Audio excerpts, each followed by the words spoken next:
தேர்தல் அறிவிச்சோடனே பிரதமர் மோடி அவர்களும் அமித்ஷா அவர்களும் வாரத்துக்கு ஒரு வாட்டி வந்துட்டு போறாங்க. ஆனால் நமக்கு அந்த திட்டம் வருதா, நம்ம கேட்குற நிதி வருதா? வரல. இவங்களுக்கு சரியான பாடத்தை கற்றுக் கொடுக்க வேண்டிய நேரம் வர்ற சட்டமன்ற தேர்தல். போன சட்டமன்ற தேர்தலில் எடப்பாடி பழனிசாமி அதிமுகவை பாஜகவுக்கு வாடகை விட்டார். இந்த தேர்தலில் அதிமுகவை பாஜகவுக்கு வித்துட்டார். வீடுதோறும் அரசு சேவைகள், மருத்துவம் தொடர்ந்திட ஸ்டாலின் தொடரட்டும், தமிழ்நாடு வெல்லட்டும். என் பொண்ணு கூட நான் இருக்கணும். அதுக்காக இந்த உலகத்தையே எதுக்க சொன்னாலும் எதிர்த்து நின்று ஜெயிப்பேன். உங்கள் சத்யாவில் குளு குளு ஏசி ஆஃபர்.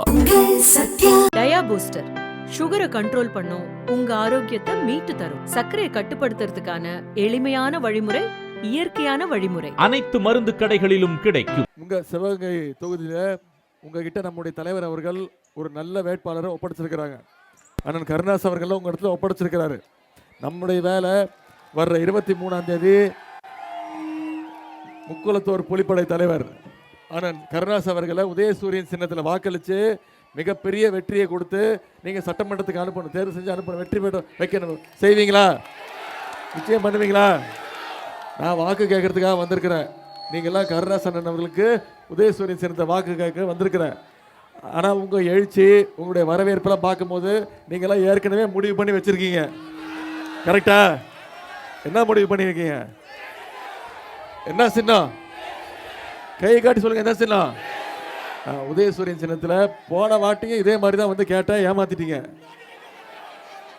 போன வாட்டி கிட்டத்தட்ட 10,000 வாக்கு வித்தியாசத்தில் உதயசூரியன் வெற்றி வாய்ப்பை இழந்துட்டோம். கரெக்டாக? நாம் போட்டு இல்லை, கூட்டணி கட்சி கொடுத்தோம்.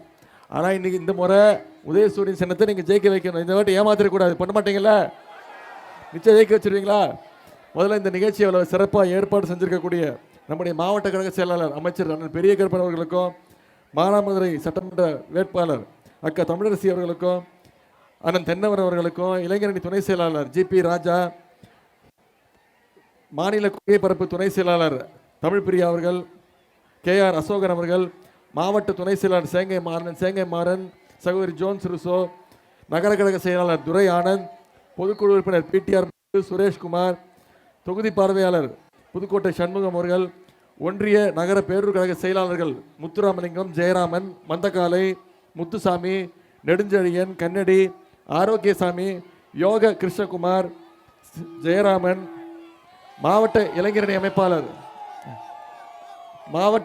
அமைப்பாளர் செந்தில்குமார், துணை அமைப்பாளர் சேதுபதி ராஜா, பொற்கோ, பரணி கிட்டு, மதிவானன், கிங் கார்த்திக், முகமது மகாதீர், இளைஞரணி உள்ளிட்ட அனைத்து அணைகளுடைய நிர்வாகிகள், அதேபோல் நம்முடைய கூட்டணி கட்சிகள், மதச்சார்பற்ற முற்போக்கு கூட்டணி இருக்கக்கூடிய இந்திய தேசிய காங்கிரஸ், திராவிடர் கழகம், தேசிய முற்போக்கு திராவிடர் கழகம், இந்திய கம்யூனிஸ்ட் கட்சி, மார்க்சிஸ்ட் கம்யூனிஸ்ட் கட்சி, விடுதலை சிறுத்தைகள் இயக்கம், மறுமலர்ச்சி திராவிட முன்னேற்ற கழகம், இந்திய யூனியன் முஸ்லீம் லீக், மனிதநேய மக்கள் கட்சி உள்ளிட்ட அனைத்து மக்கள் நீதி மையம், SDPI உள்ளிட்ட அனைத்து இயக்கங்களுக்கும், அதே மாதிரி இங்கே பெருமளவில் வந்திருக்கக்கூடிய அருமை தாய்மார்கள், அக்காக்களுக்கும், தங்கைகளுக்கும், பாட்டிகளுக்கும், சகோதரிகள், உங்கள் அத்தனை பேருக்கும், முத்தமிழர் டாக்டர் கலைஞருடைய உயிரினும் மேலான அன்பு உடன்பிறப்புகள் உங்கள் அத்தனை பேருக்கும் முதல்ல என்னுடைய வணக்கத்தை நான் தெரிவிச்சுக்கிறேன். அண்ணன் கருணாஸ் நான் உங்களை அறிமுகப்படுத்த தேவையில்லை. அவரை பற்றி உங்கள் அத்தனை பேருக்கு நல்லாவே தெரியும். வீரத்துக்கும் தியாகத்துக்கும் பேர் போன இந்த சிவகங்கை தொகுதியுடைய வெற்றி வேட்பாளர் அண்ணன் திரு கருணாஸ் அவர்கள். குறிப்பாக இந்த பகுதி மக்கள் உங்களுக்கு கருணாஸ் அவர்களை பற்றி சொல்ல தேவையில்லை. இந்த தென் மாவட்டங்கள் முழுக்க எப்பொழுதுமே மக்களோடு மக்களாக உங்கள் கூட இருக்கிறவர் தான், உங்களோடு பயணிக்கக்கூடியவர் தான் அண்ணன் கருணாஸ் அவர்கள். மக்களுக்காக என்றைக்குமே களத்தில் நிற்பார் உங்களுடைய வெற்றி வேட்பாளர். இன்னைக்கு இந்த நேரத்தில் இந்த தேர்தலில் மக்கள் திமுக பக்கம் நிற்கிறாங்கன்னு இந்த முறை திமுக அவரும் இந்த நம்ம பக்கம் அவர் நிற்கிறாரு. அது எதையுமே வெளிப்படையாக வெட்டு 1 துண்டு 2ன்னு பேசக்கூடியவர் தான் அண்ணன் கருணாஸ் அவர்கள். இந்த அப்படிப்பட்ட சகோதரர் கருணாஸ் அவர்களுக்கு நீங்கள் உதயசூரியன் சின்னத்தில் வாக்களிக்கணும். இந்த முறை போன சட்டமன்ற தேர்தலில் நீங்கள் சட்டமன்ற உறுப்பினர் நம்ம தேர்வு செய்யலை. சட்டமன்ற உறுப்பினர் எதிர்கட்சி ஜெயிச்சாங்க. இருந்தாலும் நம்முடைய முதலமைச்சர் அவர்கள் இந்த சிவகங்கை தொகுதிக்கு எத்தனையோ திட்டங்களை கொடுத்துருக்குறாங்க. அது சில திட்டங்களை மட்டும் இங்கே நினைவுபடுத்த விரும்புகிறேன். இந்த சிவகங்கை அரசு மருத்துவக் கல்லூரி மருத்துவமனையில் சிறப்பு சிகிச்சை பிரிவு கட்டிடங்கள் நம்முடைய முதலமைச்சர் அவர்கள் உங்களுக்கு கொடுத்துருக்கிறாரு. அதே மாதிரி ஷீல்டு கால்வாய் திட்டம் நிறைவு செய்யப்பட்டது நம்முடைய திராவிட மாடல் ஆட்சியிலே. நம்முடைய முதலமைச்சர் அவர்கள் 4 கோடி ரூபாய் மதிப்பீட்டில் நவீன மருத்துவ வசதிகளுக்காக கூடுதல் கட்டிடப் பணிகளுக்கு அடிக்கல் நாட்டியிருக்கிறோம். விரைவில் திறக்கப்படும்.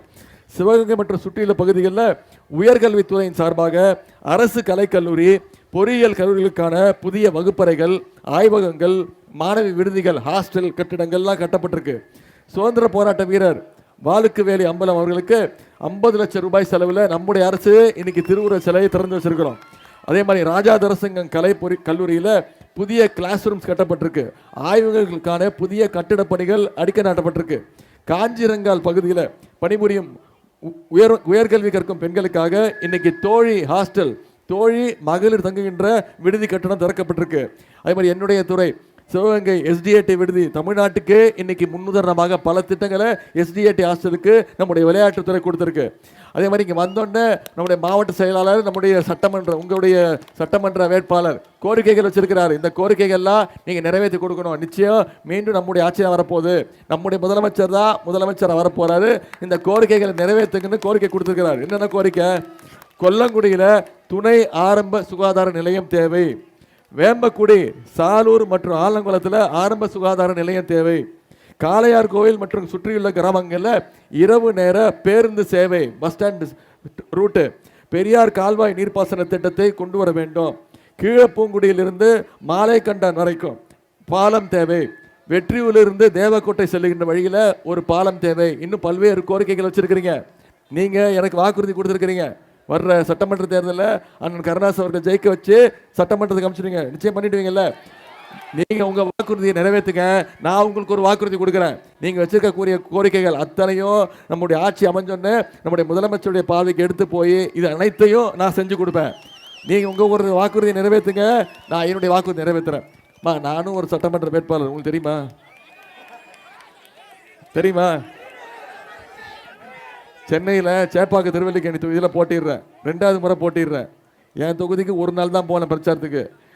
என் தொகுதி வெற்றியை விட இங்கே சிவகங்கையில் அண்ணன் கருணாசுடைய வெற்றி மிக மிக முக்கியங்கிறதுக்காக தான் உங்களை சந்திச்சு அண்ணன் கருணாஸ் அவர்களுக்கு வாக்கு கேட்டு வந்திருக்கேன். நிச்சயம் செஞ்சு கொடுப்பீங்களா? இன்னைக்கு நான் மக்களை சந்திச்சுக்கிட்டு இருக்கிறேன். நான் அத்தனை பேர் மக்களை சந்திச்சுட்டு இருக்கிறோம். நம்முடைய முதலமைச்சர் அவர்களும் கடந்த 3 நாட்களாக மக்களை சந்திச்சு, நான் தொகுதியாக போகிறேன். ஒவ்வொரு தொகுதியாக போய் மக்களை சந்தித்து வாக்கு கேட்டுக்கிட்டு இருக்கேன். எந்த நம்பிக்கையில், எந்த தைரியத்தில் போய் வாக்கு கேட்குறோம்? போன முறை ஆட்சி அமைஞ்சு இந்த 5 வருஷத்தில் நாம் சொன்ன வாக்குறுதியெல்லாம் நிறைவேற்றிருக்கிறோங்கிற அந்த நம்பிக்கையில் போய் கேட்குறோம். என்னென்ன வாக்குறுதி கொடுத்து செஞ்சு கொடுத்துருக்குறோம்? சிலதை மட்டும் உங்களுக்கு ஞாபகப்படுத்துகிறேன். போன தடவை நம்ம கொடுத்த முக்கியமான வாக்குறுதி, பெண்களுக்கு கட்டணமில்லா பேருந்து திட்டத்தை அறிமுகப்படுத்துவோம்னு சொன்னோம். விடியல் பயண திட்டம். அதை நம்முடைய முதலமைச்சர் அவர்கள் ஆட்சி பொறுப்பேற்ற உடனே அவர் போட்ட முதல் கையெழுத்து பெண்களுக்கு விடியல் பயண திட்டம், கட்டணமில்லா பேருந்து திட்டம். அந்த திட்டத்தின் மூலம் இன்னைக்கு ஒவ்வொரு பெண்களும் ஒவ்வொரு மாசமும் 900 ரூபாயிலிருந்து 1000 ரூபா வரைக்கும் சேமிச்சிருக்கிறாங்க. மிகப்பெரிய திட்டம். இன்னைக்கு இந்தியா முழுக்க இருக்கக்கூடிய பல மாநிலங்களில் அந்த திட்டத்தை பார்த்து செயல்படுத்திக்கிட்டு இருக்காங்க. அதே மாதிரி குழந்தைங்க பள்ளிக்கூடத்துக்கு வந்து படிக்கணும், கல்வி ரொம்ப ரொம்ப முக்கியம் அப்படின்னு 1ஆம் வகுப்பிலிருந்து 5ஆம் வகுப்பு வரை படிக்கக்கூடிய அனைத்து குழந்தைங்களுக்கும், அரசு பள்ளியில் படிக்கக்கூடிய அனைத்து குழந்தைங்களுக்கும் முதலமைச்சர் காலை உணவு திட்டம். குழந்தைங்க பள்ளிக்கூடத்துக்கு வந்தாங்கன்னா முதல்ல காலையில் தரமான உணவு, பசியில் இருக்கக்கூடாதுன்னு தரமான உணவு, அதன் பிறகு தரமான கல்வியை கொடுத்துருக்குறோம். பள்ளிக்கூடம் படித்தா பத்துமா? காலேஜ் போவேனாமா? அதுக்கு ஊக்குவிக்கிறதுக்கு அரசு பள்ளியில் படித்து எந்த கல்லூரியில் போய் சேர்ந்தாலும், அது தனியார் கல்லூரியாக இருந்தாலும் சரி, ஒவ்வொரு மாணவ மாணவிக்கும் 1000 ரூபா மாதம் கல்வி ஊக்கத்தொகை நம்முடைய அரசு வழங்கியிருக்கு. 13 லட்சம் மாணவ மாணவிகள் பயன்பெற்றிருக்கிறாங்க. இப்படி பல்வேறு திட்டங்கள், புதுமை பெண் திட்டம், தமிழ் புதல்வன் திட்டம். இப்போ சமீபத்தில் 10 லட்சம் கல்லூரி மாணவ மாணவிகளுக்கு இலவச லேப்டாப் திட்டத்தை செயல்படுத்தி ஒரே மாசத்துல முதலமைச்சர் கொடுத்தாங்க. அதிமுக இன்னைக்கு ஒரு பொய் பிரச்சாரத்தை சொல்லிட்டு இருக்கிறாங்க. என்ன தெரியுமா? இந்த லேப்டாப் திட்டம் பழைய திட்டம், அதிமுக கொண்டு வந்த திட்டம் அப்படின்றாங்க. ஆமாம், அதிமுக யாருக்கு தெரியுமா கொடுத்தாங்க? அதிமுக அரசு பள்ளிக்கூடம் படிக்கிற குழந்தைங்களுக்கு லேப்டாப் கொடுத்தாங்க. 2019 அவங்க ஆட்சியில் இருக்கும் போதே அந்த திட்டத்தை கைவிட்டுட்டாங்க, நிப்பாட்டிட்டாங்க. ஆனால் நம்முடைய முதலமைச்சர் பார்த்தாரு, பள்ளிக்கூட குழந்தைங்களுக்கு கொடுக்கறத விட கல்லூரி படிக்கிற மாணவ மாணவிகளுக்கு கொடுத்தா அவங்களுக்கு இன்னும் பயனுள்ளதாக இருக்கும். அவங்க ஒரு வேலைக்கு தேடி போகிறதா இருக்கட்டும், உயர்கல்வி படிக்கிறதா இருக்கட்டும், ஒரு ப்ராஜெக்ட் ரிப்போர்ட் ரெடி பண்ணுறதா இருக்கட்டும், அதுக்கு லேப்டாப் பயனுள்ளதாக இருக்கும்னு இன்னைக்கு 10 லட்சம் மாணவ மாணவிகளுக்கு லேப்டாப்பை நம்முடைய முதலமைச்சர் அவர்கள் வழங்கியிருக்கிறாங்க. இப்படி பல்வேறு திட்டங்கள். இன்னொரு திட்டம், அது உங்கள் அத்தனை பேருக்கும் தெரியும், கலைஞர் மகளிர் உரிமை தொகை திட்டம். போன முறை சொன்ன வாக்குறுதி, கடந்த 3 வருஷமா எவ்வளவு நிதி நெருக்கடி இருந்தாலும் கடந்த 3 வருஷமா 1,31,00,000 மகளிருக்கு மாசம் 1000 ரூபாய் நம்முடைய தலைவர் உரிமை தொகையா கொடுத்துருக்கிறாங்க. அந்த திட்டத்தை எப்படியாவது நிப்பாட்டணும், தேர்தல் வரைக்குமாவது நிப்பாட்டணும்னு அதிமுகவும் பாஜகவும் திட்டம் போட்டாங்க. பல மாநிலங்களை நிப்பாட்டிட்டாங்க, நீதிமன்றத்துக்கு போய் நிப்பாட்டிட்டாங்க. ஆனால் நம்முடைய தலைவர் என்ன பண்ணாரு, நான் 1000 ரூபா கொடுக்கறது நீ நிப்பாட்டுறியா, நான் கொடுக்குற 5000ன்னு சொல்லி ஜனவரி மாதம், பிப்ரவரி மாதம், மார்ச் மாதம், ஏப்ரல் மாதம் 3000, கோடைகால சிறப்பு நிதி 2000ன்னு 5000 ரூபா நம்முடைய தலைவர் 1,31,00,000 மகளிருக்கு, 1,31,00,000 குடும்பங்களுக்கு நம்முடைய தலைவர் ஒரே பேமெண்ட்டை கொடுத்தாரு. நம்ம தலைவர் காலையில் 6:30 மணிக்கு கொடுத்தாரு.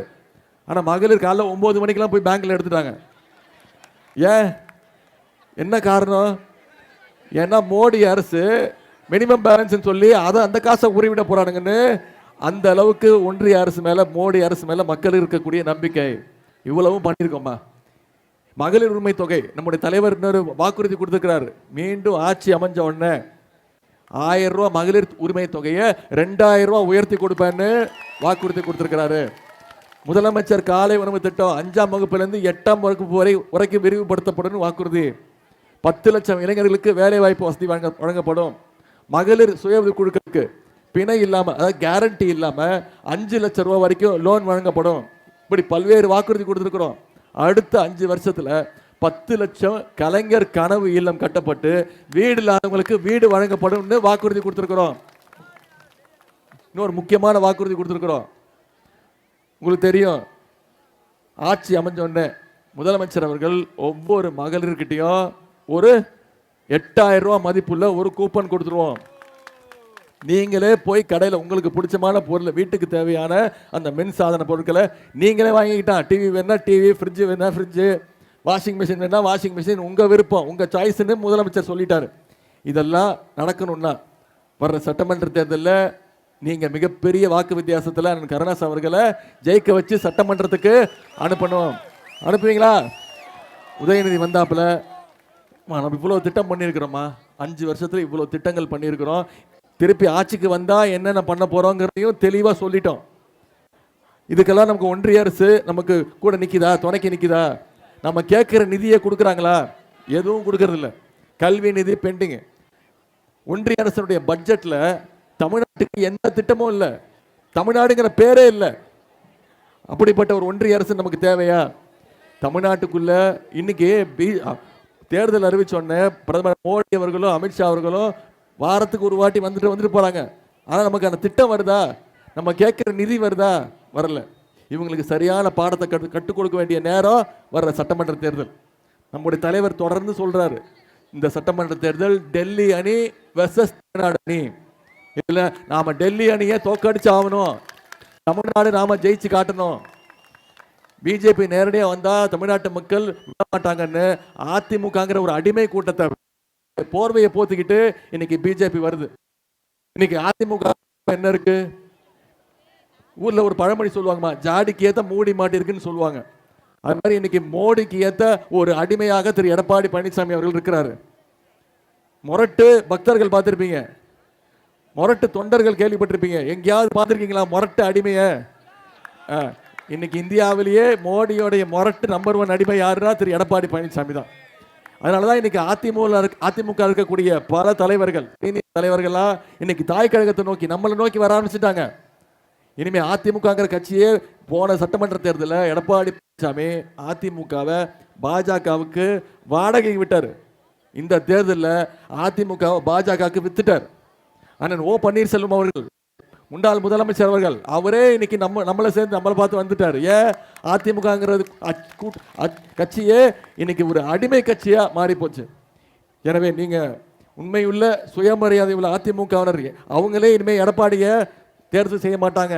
அவங்க ஒவ்வொருத்தரா தாய் கழகத்தை நோக்கி வந்துகிட்டு இருப்பாங்க. தேர்தல் 23ஆம் தேதி, இன்னும் 19 நாட்கள் இருக்கு.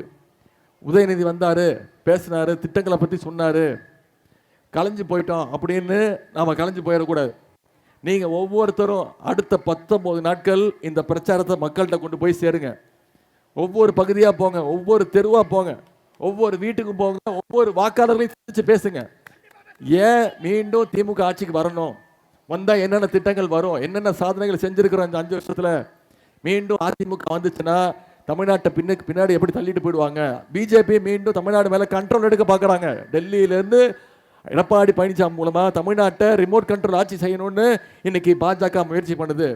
நீங்க ஒவ்வொருத்தரும் இந்த பிரச்சாரத்தை மக்கள்கிட்ட எடுத்து கொண்டு போய் அடுத்த 19 நாள் சேர்த்தீங்கன்னா இங்க சிவகங்கை தொகுதியில் நிச்சயம் மிகப்பெரிய வெற்றியை நாம பெற்றாவோம். அதுக்கு நீங்க பொறுப்பெடுத்துக்கிறீங்களா? நிச்சயம் செய்வீங்களா?